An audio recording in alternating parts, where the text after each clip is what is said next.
Olá a todos, bem-vindos ao canal. Se você já conhece o canal e gosta do conteúdo, já deixa um like para que os vídeos alcancem quem precisa deles. Para mim, o componente mais útil é uma janela com uma tabela. Ela te dá várias opções e visualmente é mais fácil de achar o que você precisa. Mas vamos ao código.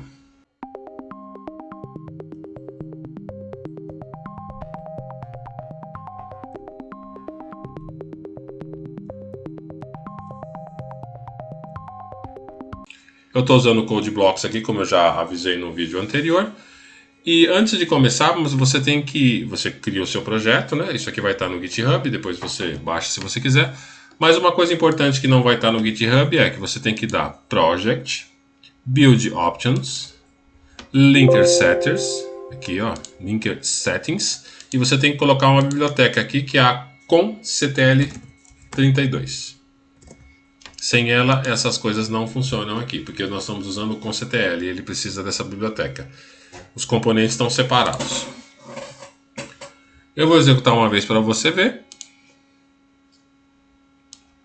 Cliquei no botão direito, apareceu uma janela sem nada, ela só tem um header aqui. O que eu estou fazendo aqui?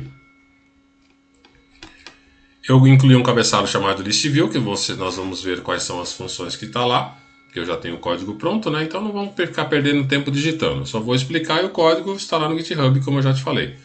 Estou utilizando o CloudBox porque ele facilita algumas coisas, como por exemplo o Unicode que você está vendo aqui. Ele mesmo verifica e faz o define se precisa. Eu tenho a classe ListView aqui que eu criei e aqui eu tenho o handle da lista. Se nós formos aqui no botão esquerdo, no button down, eu estou chamando uma função chamada criar ListView, que ela passa a instância do programa e o handle da janela. Essas outras comentadas aqui nós vamos ver conforme o vídeo for avançando. Então aqui no ListView, deixa eu dar um duplo clique, ele maximiza a janela, tá? No ListView eu tenho o Windows H, que é obrigatório, com CTL, e tenho a função aqui para criar a lista. Ela passa uma instância e um handle. E aqui no CPP eu tenho a função que cria a ListView. Ela tem o init common Ctrl X, como já vimos em vídeos anteriores. Ela faz a inicialização dessa estrutura, passando o ListView Classes para ver se o Windows que eu estou usando permite ou não utilizar essa classe. E aqui é a criação da lista como um todo. Você usa Create Window para tudo, só que você passa um WC ListView para que ele saiba que o tipo de classe é um ListView. Aqui são as características, propriedades normais da tela, para uma ListView padrão. Ela é filha, ela vai se comportar como se fosse um relatório, ela é visível e tem labels editáveis. Você tem outras opções que você pode usar aqui, mas para começar esta é a principal. Tem que posicionar a janela, ela tem que ter um tamanho e é só. Vamos executar mais uma vez. Então executou aqui, ele criou a janela e ela se comporta como se fosse um relatório, por isso que esse header está numa cor diferente. Legal? Vamos voltar aqui no ListView H. Há um padrão de documentação bastante utilizado que chama DocSgen. O que ele faz é documentar o header das funções para que saibamos como utilizá-las, que é o que eu estou fazendo aqui. Ela gera uma documentação sem esforço, desde que você utilize as tags do código. E nós vamos começar a utilizá-la a partir de agora. Para que seja DocSgen, ao invés de ser o comentário sem o asterístico, sem o segundo asterístico assim, seria um comentário normal. Mas com dois asterísticos ele é o comentário DocSgen. Quando o programa de documentação passar, ele sabe que isso aqui é referente ao DocSgen. E nós vamos aqui, tem algumas palavras-chave, você pode olhar a documentação DocSgen no site. Nós temos aqui o brief, que é a descrição do que a função faz, e os parâmetros na ordem que ele aparece, uma descrição do que eles podem ser e alguns possíveis valores que eles podem assumir. E um return para dizer o que a função retorna. No caso aqui nós temos 3 parâmetros, e a função retorna verdadeiro ou falso, para a criação do header. Então, antes de criar o header aqui, nós temos aqui no ListView CPP, eu vou guardar o random do header aqui, internamente, utilizando static, como você já viu, na qual vai permitir que essas variáveis só sejam utilizadas por essas funções que estão aqui dentro. Tudo bem? Então vamos criar o header. Vou no main CPP, vou descomentar aqui, está descomentado, vai criar a coluna 1, coluna 2 e a coluna 3. Descomentado. Vamos no ListView. Eu vou descomentar aqui o header, a função de criação de header. Ah, já está descomentada. Já está descomentada aqui, eu só não estava chamando ela no main CPP. E no list view, vamos dar uma olhada na criação do header aqui, como é que ela está. Ela está comentada. Vamos descomentá-la. Se você não sabe como descomenta tudo isso aqui de uma vez, é Ctrl Shift X. Ele faz ele descomenta todas as linhas. Ou Ctrl Shift C, comenta todas elas. O que ele está fazendo aqui?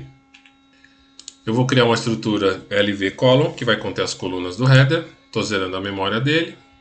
Estou copiando o que eu passei aqui, ó, do label para um buffer, que eu vou utilizar ele mais tarde. Estou usando a função listViewDeleteAllItems com o handle da janela, que eu já criei aqui e guardei. Então estou apagando todos os itens, inclusive headers. Estou configurando um estilo aqui, na qual ele vai ser, quando eu selecionar uma linha, ele vai selecionar a linha inteira e não um item só. Ele pode conter subitens e ele vai fazer uma gradezinha na lista, como se fosse um relatório zebrado. Aqui eu estou dizendo que essa coluna permite texto, então quando eu colocar texto aqui eu vou conseguir fazer ele ser visual. Ele permite configurar tamanho, que é o que eu estou fazendo aqui, configuração de tamanho. E ele permite formatações diversas, que é o que eu estou fazendo aqui, ó. Eu estou formatando centro, direita ou esquerda de acordo com o tipo que eu passo na função.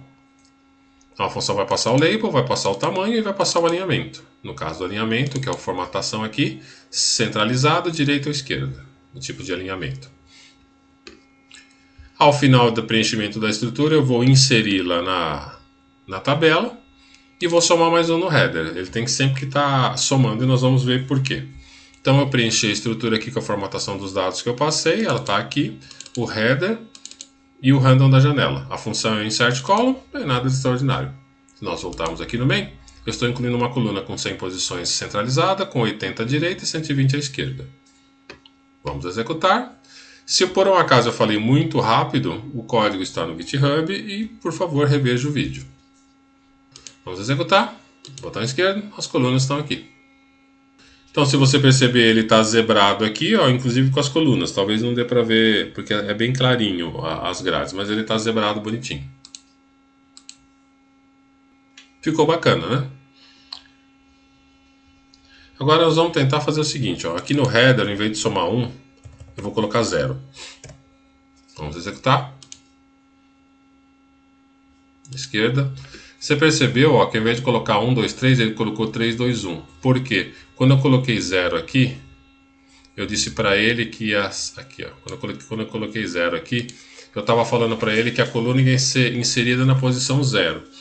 Se eu for somando aqui, ele vai somando sempre para frente. Então ele começou na 0, depois na 1, depois na 2, aí ele foi incluindo conforme eu incluí. Se eu colocasse 0 aqui, como eu fiz, ele vai incluir sempre na posição 0 e deslocar os outros para a direita. Se eu colocar 1, ó, vamos encerrar aqui. Vou colocar 1. Executar. Esquerda. Ó, ele está sempre incluindo na coluna 1. Até fica estranho de identificar como é que ele está fazendo. Mas ele incluiu primeiro a esse cara, depois ele incluiu a 2, depois ele incluiu a 3 na coluna 1. Tá vendo que ele deslocou a 2 para lá? Por isso que eu estou adicionando mais um no header aqui. Controlezinho interno, para ele sempre fazer a inclusão das colunas à direita. Tudo bem? Então agora vamos incluir um pouco de dados. Vamos aqui no CPP, inserir dados. Vamos descomentar. Eu vou explicar. Ctrl Shift X, descomentou. Vamos no header. O header está aqui também, ó. Ctrl Shift X. O que a função, que ela tem? Ela tem um int ou char. O que significa isso? Ela vai incluir dados na coluna, primeiro a linha, depois a coluna e uma descrição. Ela retorna verdadeiro ou falso se foi bem sucedido. Eu não estou testando isso no programa, mas você pode fazer o teste e, aliás, aconselho. Vamos descomentar as linhas do inserir dados e vamos executar. Botão esquerdo.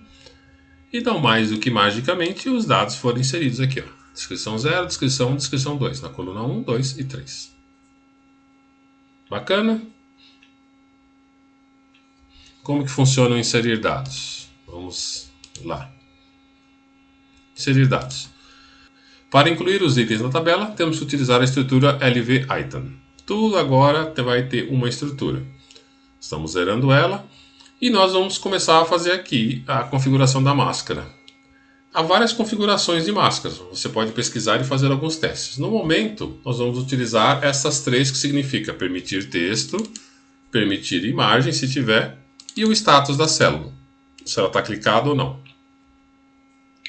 A descrição, o tamanho da descrição tem que ir num campo aqui, é obrigatório. Esse item, ou item, ele precisa de um identificador único, mas é só para a linha, não é um identificador para cada coluna, é um para cada linha. Então, geralmente a gente coloca a linha aqui como identificador, tá? O resto aqui nós não estamos configurando, não tem imagem, não tem subitem, ele é um item selecionável, por isso que está aqui no State Mask, e os outros parâmetros não são necessários. Você aqui, uma observação, nesse State Mask que está um Select aqui, significa que a célula pode ser selecionada. Mas quando a gente criou a janela, nós colocamos aquele LVS X Full Row Select, que está aqui, ó. Tá vendo? Quando a gente criou a janela, o que significa que se eu clicar nele, eu vou selecionar a linha inteira, não só o item.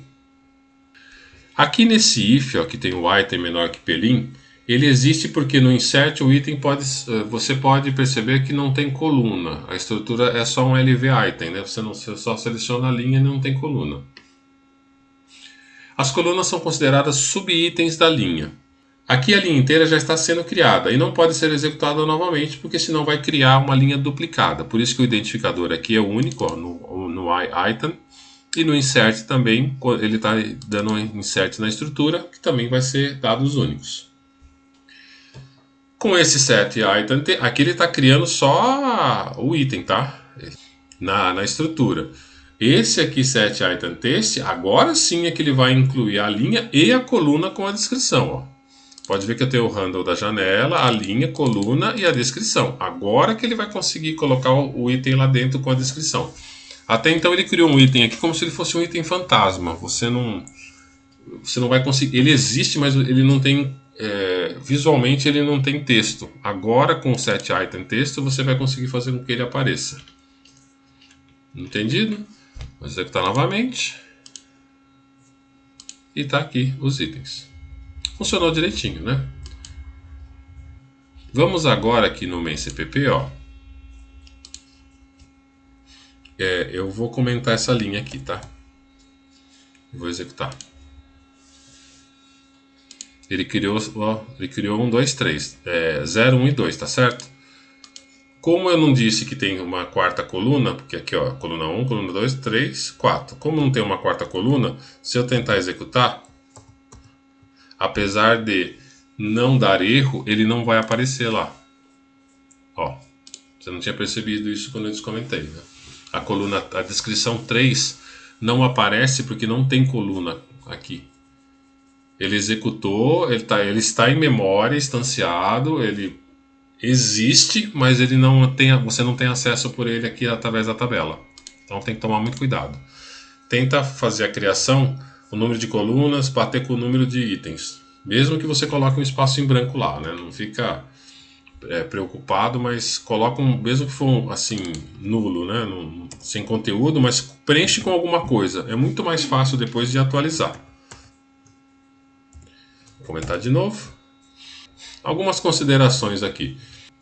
Aconselho fortemente que você faça o preenchimento da tabela na ordem correta. A primeira linha, primeira coluna. Primeira linha, segunda coluna. E depois, segunda linha, primeira coluna. Segunda linha, segunda coluna. E assim por diante.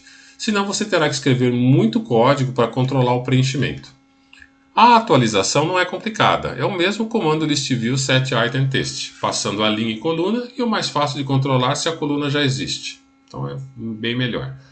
O que pode facilitar é criar um array que controla a tabela. Assim, controlando o array, você vai controlar a tabela.